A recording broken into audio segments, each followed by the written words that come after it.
Catholic జీవితంలో కంచెవి ముట్టలేడు. ఓ తల్లి ప్రార్థన చేయి, నువ్వు బాగుపడరా అని చెప్తాను కన్నా ప్రార్థన చేయి. నా బిడ్డ జీవితాన్ని మార్చేయ్యా, నా బిడ్డల జీవితాన్ని బాగు చేయ్యా, నా బిడ్డలను బ్రతికింపజేయ్యా.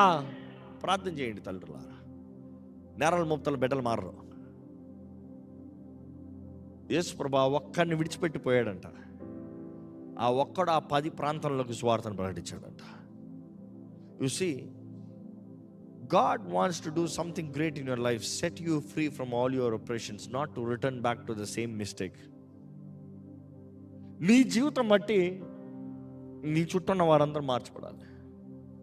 నీ జీవితం బట్టి నీ చుట్టూన్న వాళ్ళందరూ వెలిగించబడాలి. బానిస జీవితాన్ని దేవుడు నేను కోరతలేనండి. సౌండ్ మైండ్, పిరికి తన ఆత్మని దేవుడు మనకి ఇవ్వలేదే కానీ శక్తియు, ప్రేమయు, ఇంద్రియ నిగ్రహం అనే ఆత్మ.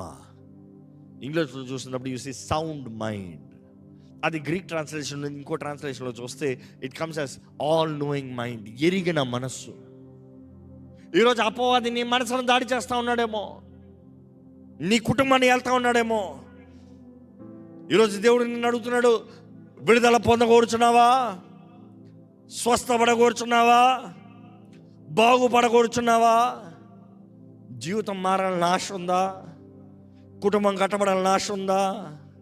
లేకపోతే జాగ్రత్త, ఈ లీపింగ్ డిమండ్స్ అంట, ఒక తరం నుండి ఇంకో తరం, ఇంకో తరం నుండి ఇంకో తరం, ఇంకో తరం నుండి ఇంకో తరం, ఈ దెయ్యాలు పోతూనే ఉంటాయంట. అవి తరాలు కొండాలని ఆశపడుతున్నాయంట. కానీ దేవుడు ఆశపడుతున్నాడు దేవుని తరంగా మార్చబడాలని. ఇక్కడ ఎవరైనా యేసు తరంగా మార్చబడాలని ఆశ ఉంటే యేసయ్యా అని బిగ్గర కేకేస్తారా? దేవుని అక్కడ చూసినప్పుడు అండి